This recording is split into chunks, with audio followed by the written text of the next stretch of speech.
नमः परमकल्याण नमः परममंगल वासुदेवाय शांताय यदूनां पतये नमः। नमः परमकल्याण नमः परममंगल वासुदेवाय शांताय यदूनां पतये नमः। भगवान गोपाळ कृष्ण भगवंतांचे चरणी साष्टांग नमत असो. श्री रुक्मिणी पांडुरंगांना अनंत कोटी साष्टांग नमत असो. आजचा चिंतनाचा अभंग जगद्गुरु तुकोबाराय महाराजांचा 4 चरणांचा उपदेशपर असा अभंग आहे. तुकोबाराय महाराज म्हणतात, त्याग तरी ऐसा करा अहंकारा दवडावे. त्याग तरी ऐसा करा अहंकारा दवडावे. मग जैसा तैसा राहे. मग जैसा तैसा राहे. काय पाहे उरले ते किंवा काव्य पाहे उरले ते. अंतरीचे विषम गाढे अजून एक प्रकार आहे. अंतरीचे विषम जाडे येऊ पुढे न द्यावे. येऊ पुढे न द्यावे किंवा येऊ पुढे नेदावे. तुका म्हणे शुद्ध मन समाधान पाहिजे. तुका म्हणे शुद्ध मन समाधान पाहिजे. त्याग तरी ऐसा करा अहंकारा दवडावे. महाराजांनी साधकांना, भगवत प्राप्तीच्या मार्गावर चालणाऱ्या सगळ्या भाविक भक्तांना भगवंताकडे जाण्याचा सोपा मार्ग सांगितला. ज्या मार्गाने गेल्यानंतर भगवंतांची प्राप्ती लवकर होते त्या मार्गाचं विवरण तुकोबाराय महाराज या अभंगामध्ये करतात. या अभंगामध्ये आपल्याला महाराजांनी एकूण 4 गोष्टी सांगितलेल्या आहेत. आपण एक एक गोष्ट क्रमशः पाहत जाऊ, म्हणजे भगवत प्राप्ती कशी होते त्याच्याविषयीचं हे मार्गदर्शन आहे. तसं हा अभंग हा कूट स्वरूपातला किंवा गोपनीय स्वरूपातला आहे. याच्यामध्ये खूप काही महाराजांनी सांगितलेलं आहे आणि ते आपल्याला नीट लक्षात आल्याशिवाय या अभंगाची उकल होत नाही. अभंगात वरवर सांगितलं आहे की त्याग करा, तो अहंकाराचा करा. तुम्ही जीवनाचं काव्य पहा. अंतरंगामधले विषय दूर झाल्यानंतर कसा द्वैतभाव गेल्यानंतर पुढे कसा आनंद मिळतो ते बघा. आणि शुद्ध मन ठेवलं म्हणजे समाधान प्राप्त होतं. हे त्याच्या अभंगाचा वरवरचा अर्थ झाला. पण अंतरंगामध्ये तुकोबारायांना खूप काही सांगायचे. तुकाराम महाराजांनी त्यांच्या आयुष्यामध्ये भंडारदरा डोंगरावरती जी साधना केली त्या साधनेमध्ये तुकाराम महाराजांच्या सांगण्यानुसार त्यांनी 100 वेळा श्री भागवताचं पारायण केलं. तुकाराम महाराज स्वतः भागवताचं खूप अध्ययन करते झाले. शुकदेवांना गुरु मानून ते रूपामध्ये मानून त्यांनी त्याच्या चिंतनामध्ये आपला संपूर्ण काळ व्यतीत केला आणि एक अंतरंगातले पटल त्यांनी मोकळे केले. आणि ते मोकळे झाल्यानंतर मग त्यांना सद्गुरूंची प्राप्ती झाली. त्याच्यानंतर तुकोबारायांना भगवंताचीही प्राप्ती झाली आणि त्याच्यानंतर तुकोबाराय फार मोठ्या पदाला पोहोचले. तुका म्हणे आता उरलो उपकारापुरता. साधकांना आपला अनुभव समजून सांगत असताना काय करावं लागतं आणि कसं जावं लागतं ते समजून सांगतात. सगळ्यात पहिली गोष्ट म्हणजे कोणती, तर अध्यात्माला काही पथ्य आहेत. जसा काही रोग झाला की त्या रोगाला काही पथ्य असतात आणि काही औषधं असतात. काही रोग ह्या औषधाने बरे होतात, तर काही रोग फक्त पथ्याने बरे होतात. भवरोग हा असा रोग आहे की ज्या रोगाची मूळ पीठिका बघायला गेली तर अनेक जन्मांमध्ये त्याचं मूळ सापडतं. किंबहुना भागवतातला एक श्लोक आहे, कायेन वाचा मनसेंद्रिय बुद्ध्यात म्हणावा अनुसृत स्वभावात. अनुसृत स्वभाव जो माझा आहे, अनेक जन्मांमधल्या जो स्वभावामुळे मला काही दुर्गुण माझ्यामध्ये आलेले आहेत. मग हे जे अनुसृत दुर्गुण आहेत हे कसे कमी होतात, आपले दोष कसे कमी होतात, त्यासाठी काही पथ्य आहे का? हे भवरोगावरती काही पथ्य आहे का? तुकोबाराय महाराज हो असं सांगतात. भवरोगावरती काही पथ्य आहे. औषध आहे का? तर औषध एक रामनाम. पथ्य काय आहे? तर पथ्य त्यांनी सांगितलं. ते पथ्य सांगण्यासाठी ते आपल्याला आधी भागवतातल्याच एका कथेचा संदर्भ देतात आणि ते म्हणतात की भागवताच्या महात्म्यामध्ये जी कथा दिलेली आहे की देवर्षी नारदांना भक्ती मातेची भेट झाली. त्याला भक्ती राजसिंहासनावरती बसली होती. अनेक नद्या स्त्री रूपामध्ये तिची सेवा करत होत्या आणि तिच्या समोर 2 पुत्र लांब अंतरावरती पडले होते आणि त्यांना ते वृद्ध अवस्थेत झाले होते आणि त्यांना ती उठण्याचा प्रयत्न करत होती. सगळ्या नद्या त्या स्त्रिया पण प्रयत्न करत होत्या. देवर्षी नारदांनीही प्रयत्न केले परंतु ते 2 पुत्र उठले नाही. त्यांनी अनेक प्रकारातून प्रयत्न केले. वेदांचा उच्चार केला, गीतेचा उच्चार केला, शास्त्र सांगितलं, नाम घेतलं, थोडेसे उठले आणि पुन्हा ते निद्रिस्त झाले. त्यावेळेला आकाशवाणीने नारदांना सांगितलं की सत्कर्म कर, आणि सत्कर्माचे संत समजावून सांगतील. मग हे जे परमतत्व आहे ना, समजावून सांगतात ते संतच सांगतात. ते परमतत्व काय आहे ते सनकाधिकांनी सांगितलं, आणि तेच तुकोबाराय महाराज तुम्हा सर्वांना सांगतात. हा अत्यंत गूढ असा अभंग. त्यांनी सांगितलं की पथ्य काय आहे, तर ज्ञान मिळणं हे अतिशय सहज शक्य आहे. वाचून, ऐकून, अनुभवातून, आचरणातून, प्रेमातून, युक्तीतून, संगतीने ज्ञान मिळतं. ज्ञान मिळायला एवढ्या गोष्टी आहेत, कारणीभूत आहेत. आपण ऐकून ज्ञान मिळतं, वाचून ज्ञान मिळतं, सत्संगातून मिळतं, युक्तीने ज्ञान मिळतं, वैराग्यातून अनेक प्रकारातून ज्ञानाची प्राप्ती होते. पण भक्तीचा तर दुसरा भाग आहे, पत्र जो आहे तो वैराग्य. तो वैराग्य बाकी इतक्या सहजासहजी प्राप्त होत नाही. त्या वैराग्याच्या शिवाय भक्ती परिपूर्णही होत नाही. जसं एक हाताची बाई असेल तर ती काय काम करेल, तशी एक हाताची भक्ती आहे ती किती माणसाला पुढे नेईल. म्हणजे भक्तीसाठी हे भवरोगातून बाहेर पडण्याचं औषध भक्ती असेल, रामनाम असेल, भगवतनाम असेल, तर त्याला काहीतरी वैराग्याचं पथ्य आहे. वैराग्य म्हणजे काय आहे, तर आपल्या अंतःकरणामध्ये वारंवार येणारे वासना किंवा विषय यांना संपूर्णपणे निर्बीज करून टाकणे. वैराग्य म्हणजे काय, आपल्या अंतःकरणामध्ये असलेल्या वासना आणि विषय यांना संपूर्णपणे निर्बीज करून टाकणे. म्हणजे पुन्हा त्यातून काही उत्पन्न होता कामा नाहीये. तर मग अंतःकरणामध्ये वासना आणि विषय हे कशाच्या तरी आधारावरती राहतात. त्यांना काहीतरी स्टिकिंग करायला, चिटकवायला काहीतरी आधार आहे. मग काय त्यांना आधार, तुकोबाराय महाराज सांगतात यांचा आधार अहंकार आहे. आपल्यातले जे वासना आणि वेगवेगळ्या प्रकारचे विषय आहेत त्यांचा पाया किंवा त्यांचं चिटकवण्याची गोंद, त्यांचा डिंक हा अहंकार आहे. हा अहंकार लहान बाळापासून म्हाताऱ्या माणसापर्यंत अहंकार आहे. मागे एका अभंगामध्ये आपण अहंकारावरती खूप चर्चा केलेली आहे. तीच आज पुन्हा सांगण्याची थोडक्यात आपल्याला विचार आहे की देवाने आपल्याला सर्व दिलं आणि पाठवलं, पण देवाने एक गोष्ट आपल्याला दिली नाही, तो म्हणजे अहंकार हा देवाने दिलेला नाही. अहंकाराची जोपासना आपण केली. आपल्याला आवडला, तो बरा वाटला, शॉर्टकट वाटला, आपण त्याला जपलं. तुकोबाराय महाराज आम्हाला तीच गोष्ट सांगतात भागवताच्या आधारावरती की जोपर्यंत वैराग्य येत नाही तोपर्यंत ज्ञानाला कडसडी होत नाही, म्हणजे ज्ञान तावून सुलाखून निघत नाही, तोपर्यंत भक्तीचं खरं वर्म हातामध्ये येत नाही.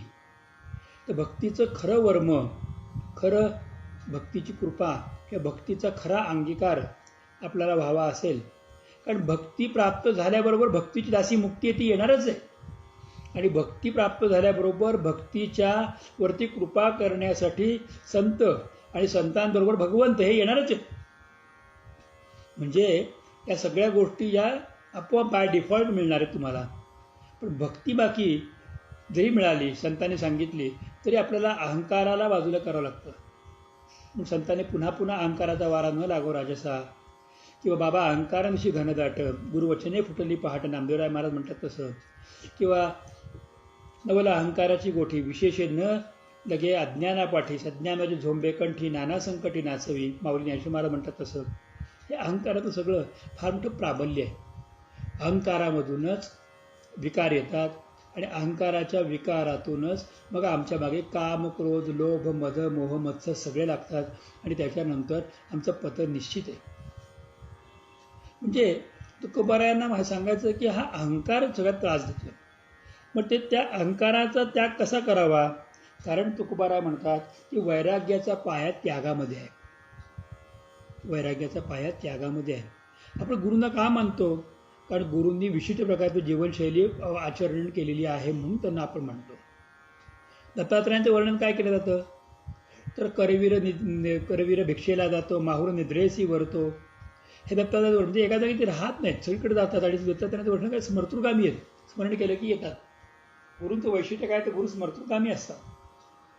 मग हे जे सगळं आहे, जे पदावरती पोहोचले, वरती पोहोचले, जे परमहंस झाले, या सगळ्यांच्यामध्ये वैराग्य सिद्ध आहे पहिली गोष्ट आहे. आणि वैराग्य हे फार मोठं आहे. ते एक सोपं उदाहरण सांगितलं की चूल पेटवायची आहे ही पूर्वीची गोष्ट आहे. आता चुली राहिल्याच नाही आहेत, पण जुन्या लोकांना गोष्टी आठवतील. चूल पेटवायची असेल तर चुलीमध्ये लाकडं टाकली, लाकूड टाकलं जरी त्याला पेटवण्याचा प्रयत्न केला तरी चूल सी आकाराची असल्या कारणामुळे 3 बाजूनी बंदिस्त असणे एकच तोंड असल्या कारणामुळे लाकूड चटकन पेट घेत नाही, त्याला हवा जेवढा ऑक्सिजन मिळत नाही, ते पेटत नाही. त्याला काय करावं लागतं, तर त्यासाठी फुंकणी नावाचं एक आपल्याला हत्यार वापरावं लागतं आणि ते फुंकणीला तोंडापाशी धरून फुंकर घालायची आणि आपल्या तोंडातून ऑक्सिजन त्या अग्नीवरती सोडायचा. त्या फुंकणीच्या हवेमुळे आतलं लाकूड पेटतं आणि मग चूल चांगली पेटते. तर फुंकणी म्हणजे काय, हे पथ्य आहे. आपल्या वैराग्याला प्रज्वलित करण्याचं पथ्य ही फुंकणी आहे.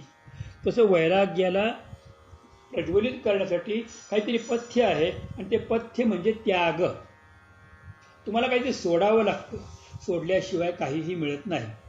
ज्ञानेश्वर महाराजांचं प्रसिद्ध सिद्धांत आहे, तपे विण दैवत, दिदिल्या विण प्राप्त आणि बुजे विण हित कोण सांगे. ह्याच्यामध्ये ज्ञानेश्वर महाराज आम्हाला हेच सांगतात की आम्हाला काही प्राप्त करायचं असेल तर दैवताला प्राप्त करायचं तप करावं लागतं.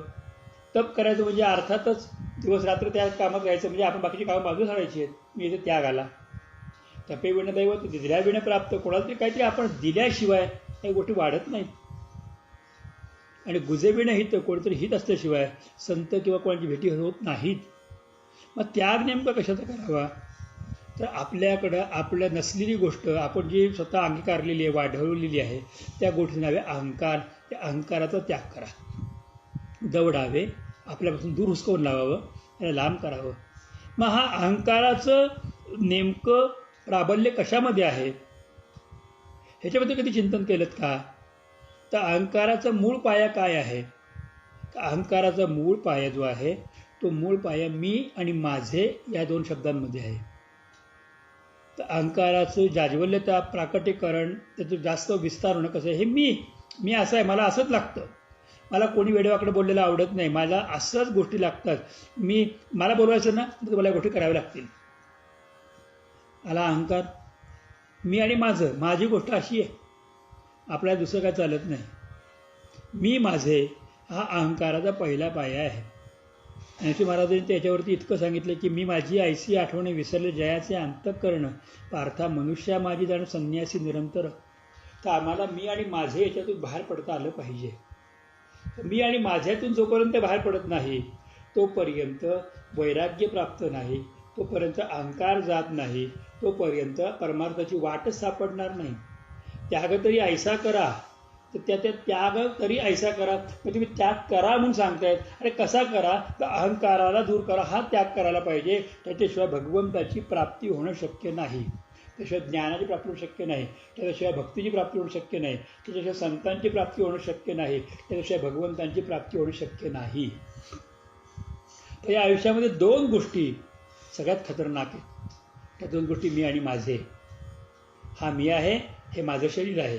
हा मी आहे, हे माझं घर आहे. हा मी आहे, हे माझे पैसे आहेत. हा मी आहे, हे माझं लक्झरियस लाईफ आहे. मी आहे, माझी स्ट्रॅटेजी आहे. मी आहे, माझा इगो आहे. हे मी आणि माझ्यामध्ये आम्ही अडकलेलो आहोत. पण या मी माझ्याची सावली पण आहे. हो, जसं एखाद्या व्यक्तीची सावली पडते ना उन्हात, तशी मी आणि माझ्याची एक सावली आहे, ती सुद्धा त्रास देते. ही सावली घेतली की मग एकूणच त्या मी माझ्याला दूर करता येतं. सावली कोणती आहे, तर मी आणि माझे याची सगळ्यात मोठी सावली कोणती असेल तर तू आणि तुझे. याची उलटी प्रतिमा जी पडते, म्हणजे एखाद्या नदीच्या काठी उभा असेल, तळ्याच्या काठी उभा असेल तर त्याचं प्रतिबिंब पाण्यामध्ये पडतं. ते प्रतिबिंब काय आहे, तर तू आणि तुझे. हे तू आहेस, हे तुझं आहे. हे मी आहे आणि माझं आहे. तर तू, तुझे, मी, माझे याच्यामध्ये सगळेजण सापडले. त्यामुळे अहंकार वाढतो आणि त्यामुळे तुम्हाला वैराग्य प्राप्त होत नाही. त्यामुळे तुमच्या हातून ज्ञान प्राप्त झालेलं असेल तर उपयोग करता येत नाही. त्यामुळे तुम्हाला भक्तीही करता येत नाही. त्यामुळे तुम्हाला संत मिळत नाहीत. त्यामुळे तुम्हाला भगवंतांची प्राप्ती होणं शक्य नाही. ही सगळी अशी विचित्र दशा आहे. आपल्याला इथून बाहेर पडावं लागतं. जसं एखाद्या खेळणाऱ्या माणसाला खेळ शिकवताना कोच कठोर परिश्रम त्याच्याकडे करून घेतो, त्याच्या संपूर्ण बॉडीला स्ट्रेच करतो, खूप त्याला ताणा लावतो, खूप प्रयत्न करायला लावतो, उलटं सुलटं वाकायला लावतो, खाण्यापिण्यावरती बंधनं घालतो. हे चालत नाही, ते चालत नाही, ते होत नाही, ते होत नाही. एवढी बंधनं घातल्यानंतर मग त्याचं शरीर ते म्हणेल तसं वागायला लागतं आणि मग त्याला ते खेळात प्रावीण्य मिळतं. गमतची गोष्ट अशी आहे की कोणी कोणी सांगतं की गार पाणी पिल्याने, आईस्क्रीम खाल्ल्याने, तळलेली भजी खाल्ल्याने, पकोडे खाल्ल्याने गाता येत नाही. काही काही महाभाग असतात, भजी एक प्लेट भजी खाऊन पण गाऊन दाखवतात किंवा आईस्क्रीम खाऊन पण गाऊन दाखवतात. काही काही लोक तर मला अशी भेटली की त्यांनी मला सांगितलं की आईस्क्रीम खाल्ल्याने बसलेला आवाज परत पूर्ववत होतो. यातलं खरं काय आणि खोटं काय? खरं ते असं होतं का? त्यातलं खरी गोष्ट अशी आहे की तुम्हाला एखादी गोष्ट प्राप्त करायची असेल तर वैराग्याची, कठोर वैराग्याची आवश्यकता आहे. मग त्या वैराग्य तुम्हाला जर गायन प्राप्त करायचं असेल, एखादी ताकद प्राप्त करायची असेल, एखादी कला प्राप्त करायची असेल तर ते वैराग्य पाहिजे. मग तुमच्या खाण्यापिण्यावरती, उच्चारणावरती, आचरणावरती, पोट्याच्या डेऱ्यावरती सगळ्यावरती कंट्रोल आला पाहिजे. तो जोपर्यंत येत नाही तोपर्यंत मग त्या कलेमध्ये तुमचं मन जर खाण्यामध्ये अडकलेलं असेल तर पुढे जाणार कसा? त्यातून तो पुढं करणार कसा? एक प्रसिद्ध पूर्वकालीन गायिका होऊन गेल्या, मुद्दाम नाव घेत नाही, आपल्याला आपोआप कळेल.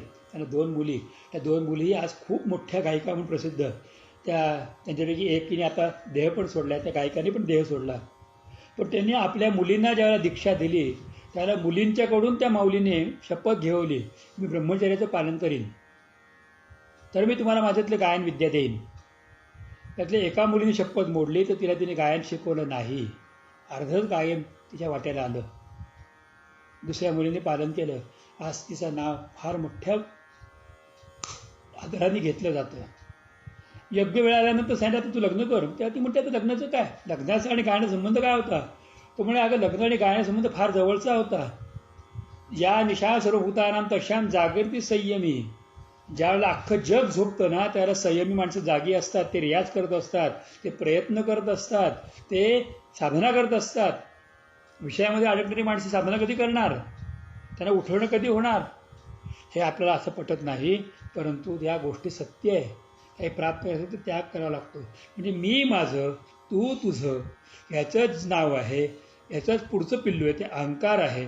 आणि ते अहंकाराचा त्याग केल्याशिवाय मग तुम्हाला भगवंतांच्या मार्गावरती भक्तीची प्राप्ती होणं अवघड आहे. भक्ती मिळाल्याशिवाय संती भेटी नाहीत, भक्ती मिळाल्याशिवाय संत कृपा होत नाही. संत कृपेनंतर भक्तीमध्ये स्थिरता येते आणि तत्पश्चात भगवंताची प्राप्ती आणि या जन्मामध्ये मोक्षाची निश्चित प्राप्ती होती. कारण भक्तीची दासी मुक्ती आहे, भागवताचा सिद्धांत आहे.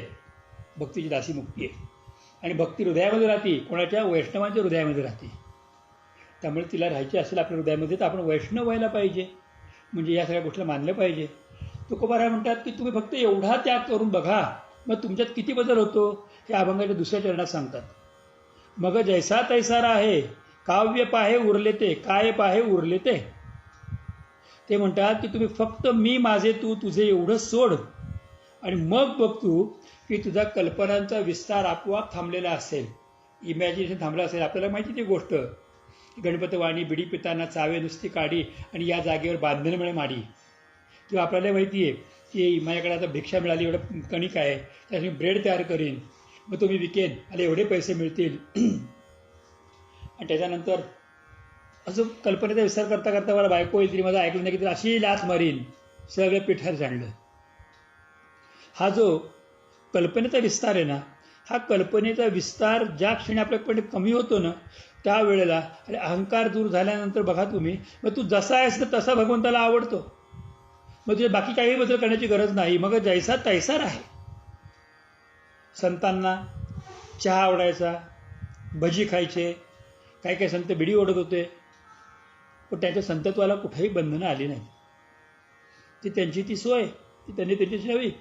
श्री संत गजानन महाराज एका भक्तासाठी चिली मोडली, काही फरक पडला नाही. श्री स्वामी समर्थ महाराज त्यांनी एका भक्ताच्या प्रेमाखातर ते गुडगुडी म्हणतात तो प्रकार, तो ओढला होता.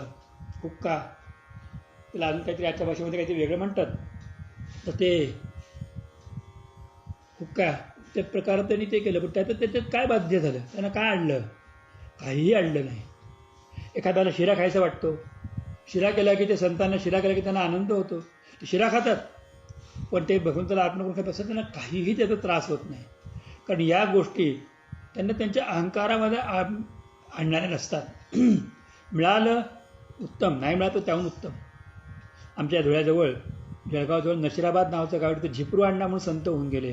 त्यांना फुटाणे आणि बिडी आवडायची. पण त्या फुटाणे आणि बिडीमुळे झिपरू अण्णांची जी आध्यात्मिक ताकद होती कुठेही कमी झाली नाही. झिपरू अण्णांनी ताकद केलेली आहे.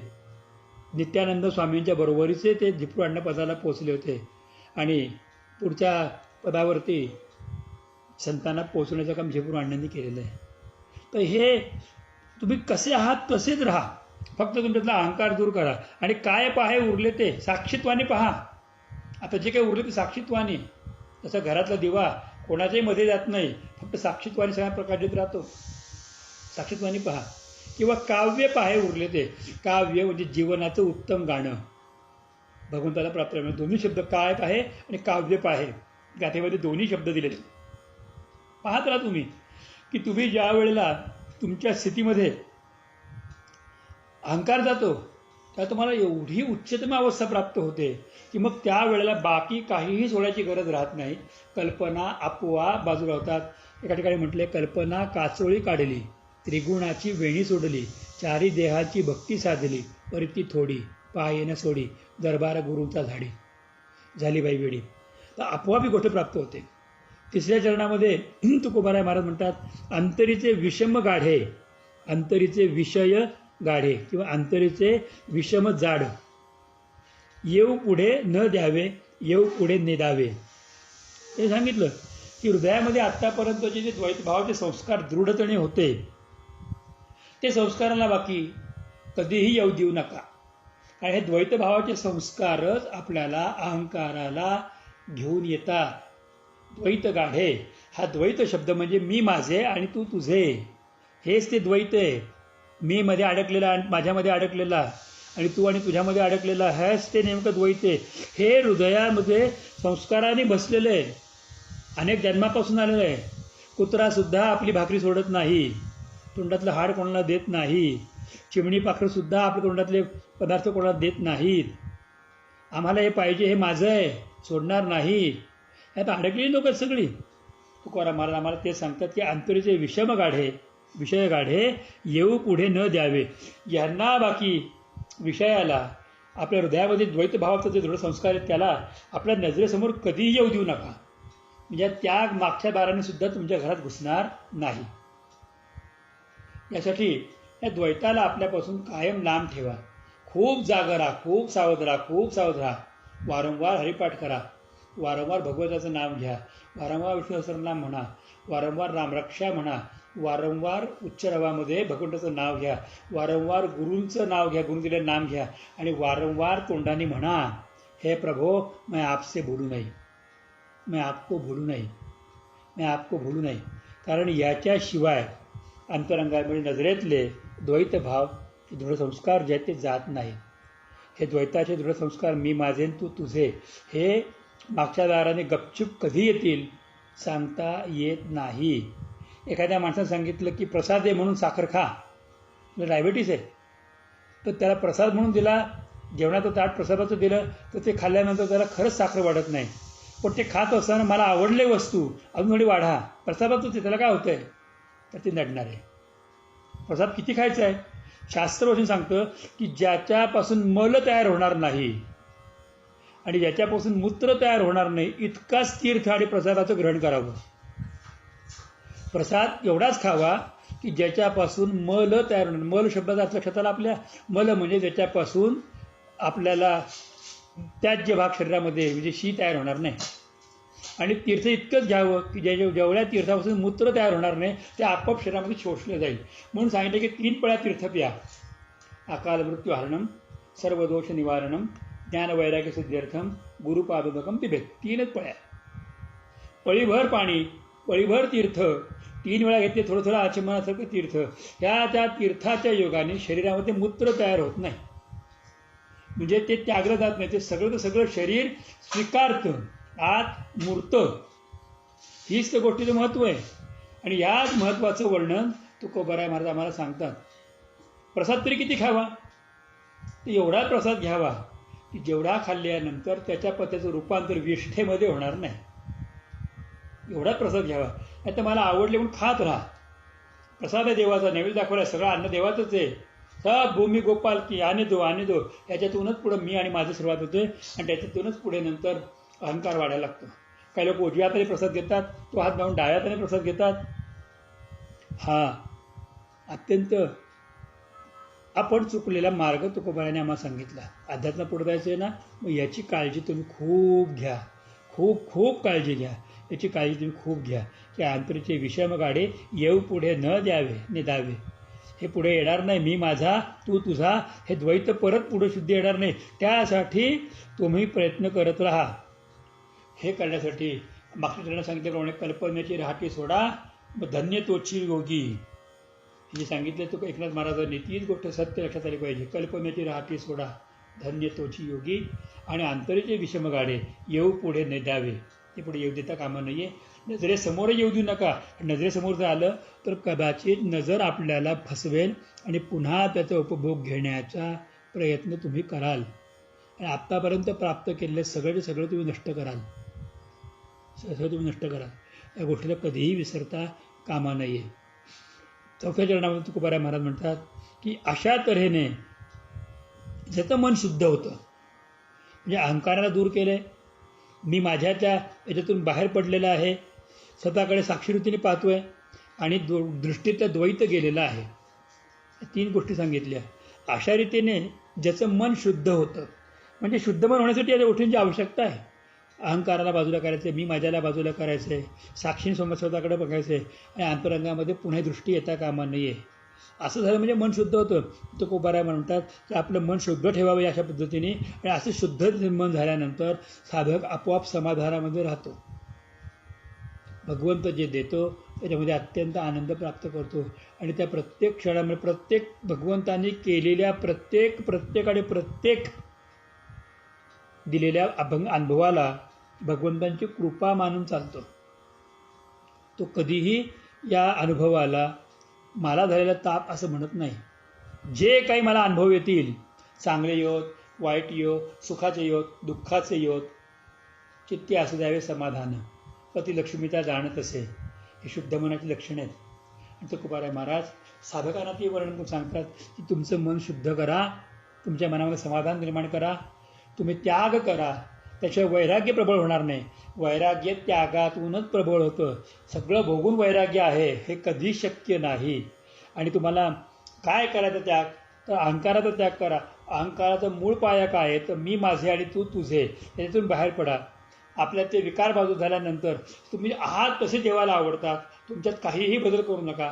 फक्त साक्षी रूपामध्ये तुम्ही स्वतःला पहा आणि अंतरंगामधले द्वैताचे भाव, दृढ संस्कार जे आहेत ते नजरेसमोर येऊ देऊ नका, आणि ते संस्कार पुन्हा एकदा तुम्हाला या गर्तेमध्ये अडकू शकतात. त्याला बघतो बारा म्हणतं शुद्ध मन झालं. असं शुद्ध मन ज्याच्याकडे आहे त्याला समाधान प्राप्त होतं. आणि जिथे शुद्ध मन समाधान आहे तिथे साधन आहे, तिथे वैराग्य आहे, तिथे ज्ञान प्राप्त झाली आहे, म्हणजे तिथे भक्ती आपोआप प्राप्त झाली. आणि जिथे भक्ती आहे तिथे संतही आहेत, जिथे भक्ती आहे तिथे भगवंतही आहे, आणि जिथे भक्ती आहे तिथे सगळ्यात पहिली मुक्ती आहे. त्या गोष्टी सगळ्या एकात एक आहेत. सुरुवात कशी झाली साखळी तोडायची, तर त्याग करा, तो अहंकाराचा त्याग करा. फार सुंदर तुकाराम महाराजांनी आम्हाला अध्यात्माचा एक मूलमंत्र सांगितला. हा अध्यात्माचा खूप मोठा मूलमंत्र आहे. जितकं रामकृष्ण नाम मनामध्ये दृढतेने धरायचं आहे, त्याची दुसरी बाजू पण ही दृढतेने धरायची आहे. आपल्याला माहिती आहे की दिवा लागतो, लाईट लागतो, करंट वाहणारी तार असते तरी लाईट लागतो. चुकीची गोष्ट आहे. एका तारेमधून विजेचा प्रवाह आणि दुसरी तार न्यूट्रल आहे. ज्यावेळेला तर दोन्ही ताऱ्या एकत्र येतात आणि त्यात एखाद्या दिव्या लागतात तेव्हा हा करंट वाहतो, म्हणजे दिवा लागतो. तसं काही गोष्टी त्यागायच्या आहेत. हा अहंकार वगैरे ह्याच्यामधून भगवंताची प्राप्ती होणारं विद्युत प्रवाह आहे, आणि अंतरंगातले द्वैताला नष्ट करणे हे न्यूट्रल आहे. यातून भगवंताची प्राप्ती होते, तो दिवा लागतो. अंतरीचा ज्ञानदिवा मालवू नको रे, हरिभजना विणकाळ घालवू नको रे. त्यावेळेला विवेकाची ठरेलं ओलं ऐसे बोलावे बोल. तर विवेक म्हणजे काय, तो हाच. आपुल्या मते उगीच चिखल कालवू नको रे, हे सांगितले सोयराबाईंनी. तीच गोष्ट इथे सांगितली. आपल्याला या परमतत्वाचा अनुभव घ्यायचा असेल तर नामाच्या बरोबर अहंकाराला बाजूला काढायचा प्रयत्न करावा. म्हणून संत सांगितले की राम म्हटल्यावर, राम म्हटलं की तोंड उघडता, आतले पाप बाहेर पडतं आणि ब म्हटलं की ओठ बंद होतात, म्हणजे ते पापाला आत जायला जागा मिळत नाहीत. म्हणजे वैराग्यही आहे आणि रामनामही आहे. त्यावेळेला अनुभव आहे की राम रामेती रामेती रमे रामे मनोरमे सहस्रनाम तत्तुल्यम रामनाम वरानने. हा अनुभव आपल्याला प्राप्त होतो. झालेली सेवा भगवत चरणारविंदी अर्पण करून वाणीला विश्राम देतो. विश्राम देण्यापूर्वी पुन्हा एकदा एक वचन संतांतच सांगतो की वैराग्याशिवाय भक्ती नाही आणि भक्तीशिवाय मुक्ती नाही आणि भक्तिमुक्तीशिवाय भगवंतांची आणि संतांची प्राप्ती नाही.